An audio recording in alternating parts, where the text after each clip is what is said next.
20% of people in South Africa experience depression at least once in their lifetimes. 23 people in South Africa commit suicide every single day. Depression, what is it? What causes it? Dun, dun, dun, dun, dun. Welcome to the Social Science Seminar Series. My name is Mzigoba, and today we'll be discussing the issue of depression. The most common definition of depression is that it is a chemical imbalance within the brain that causes you to be depressed. What chemical is this? This is more specifically the chemical called serotonin. Serotonin is a neurotransmitter which is the mood regulator for your body. So it's also known as the happy hormone, which is why when you are clinically depressed, your psychiatrist or your psychologist will give you antidepressants. And these antidepressants are usually called SSRI, which stands for selective serotonin reuptake inhibitors. Basically, the understanding is that your serotonin levels are low when you are depressed. So upping them or increasing your serotonin by taking these antidepressants will cure your depression. But researchers now found that depression is, low serotonin levels are actually a symptom of depression, not the cause.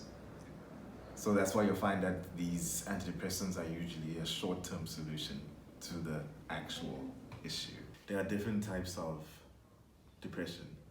Firstly, clinical depression. This is defined as a mental health disorder which causes you to have long depressive moods or loss of interest in daily activities, which causes you to be rather dysfunctional in your daily life. Bipolar disorder. This is a mental disorder associated with mood swings which range from depressive lows to manic high.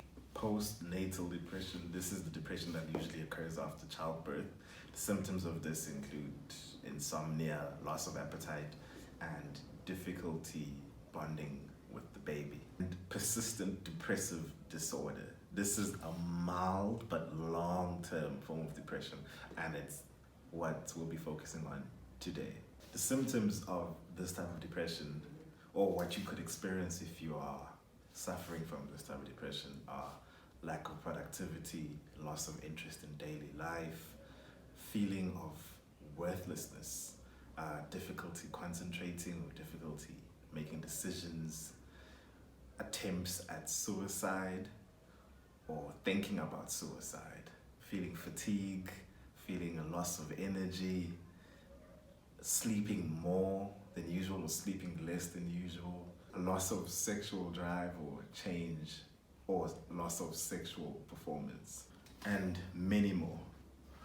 But in today's segment, we'll be specifically focusing on the relationship between stress and depression, specifically how stress can lead to depression. First of all, not all stress is bad. Some stress can be a form of motivation in your daily life, but then there are certain levels of stress which can be detrimental to your health and lead to depression. To understand stress, I've actually set up a model. This is a stress meter that I developed myself to help myself understand and be able to explain stress better. There's a certain amount of stress that is good for your health and which will motivate you to get things done and live your daily life, daily activities. And then there's the bad stress, which is like the extreme level of stress where it will have negative effects on your health. So this stress meter is also completely subjective. There are not specific events or things that fall into place here or here. It's all dependent on you as the person or me as a person. So let's say my stress towards university fees would probably be around here. It's very stressful for me. But then to you, maybe you feel like it's not a stressful event for you. It's not a stressful circumstance for you. So it's different for everyone, but everyone has a meter and everyone has only a certain level of stress they can take before it starts becoming bad for their health. A lot of research around stress seem to link the causes of stress to interpersonal loss, which will be when you lose someone in your life, be it to death or separation or the threat of separation. You know, the depression is always linked to the concept of loss. And loss can be translated into other ways as well, such as loss of self-esteem. What could cause loss of self-esteem could be maybe you lost your job, so now you don't have financial means anymore, or loss of a certain role which was attached to your self-esteem. Now you no longer have that role, which causes you, to fall into a mild depression, or loss of cherished ideas. We are currently experiencing a pandemic which has closed a lot of doors, and maybe you might have had plans of achieving certain things or actually achieving certain positions in your life, but now that the pandemic is here, it's made it very difficult, and that can cause you to fall into quite a mild depression.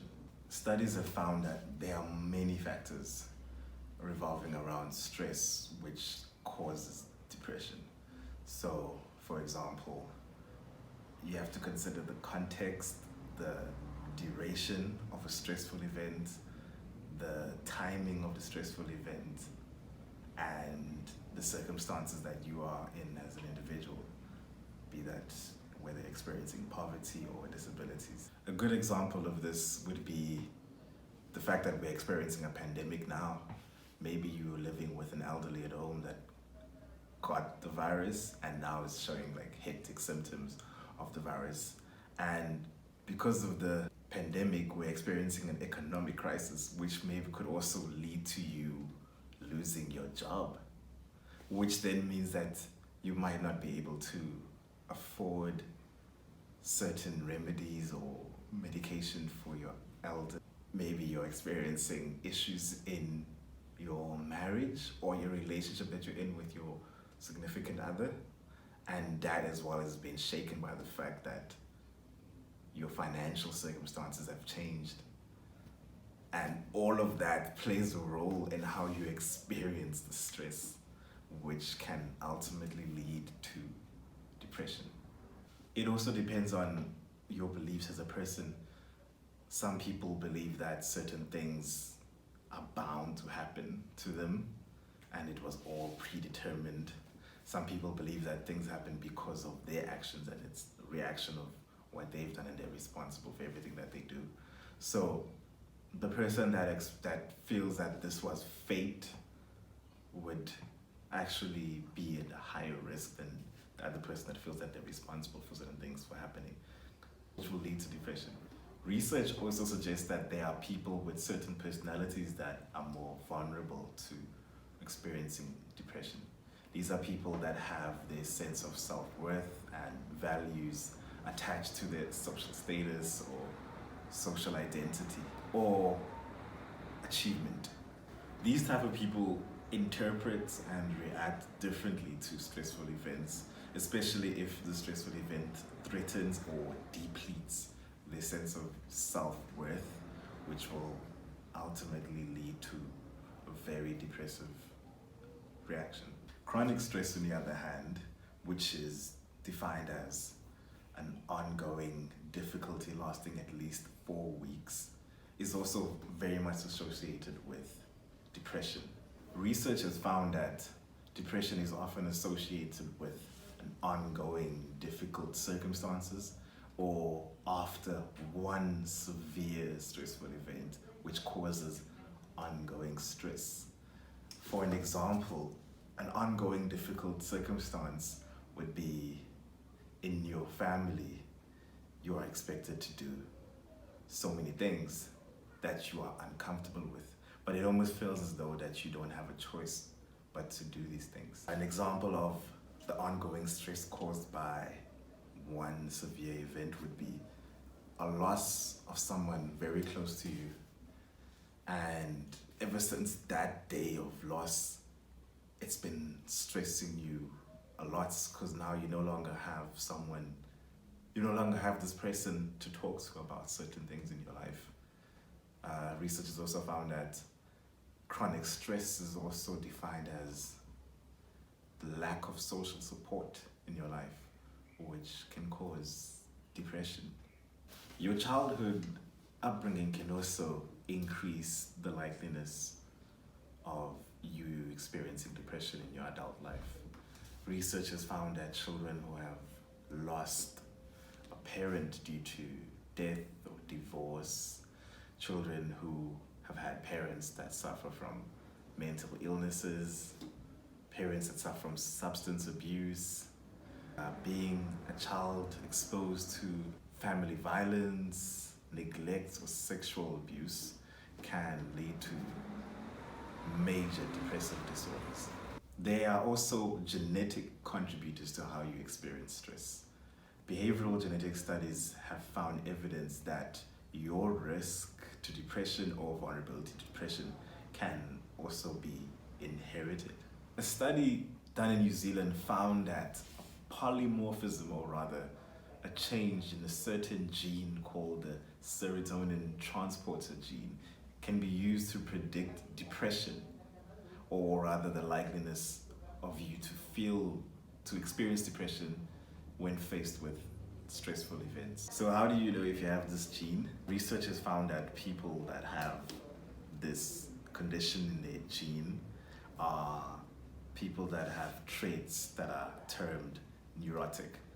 Neurotic people are people that have drastic or irrational reactions to certain situations which don't need such reactions, or people that experience a lot of anxiety, a lot of, all the time. It causes you to have this gene.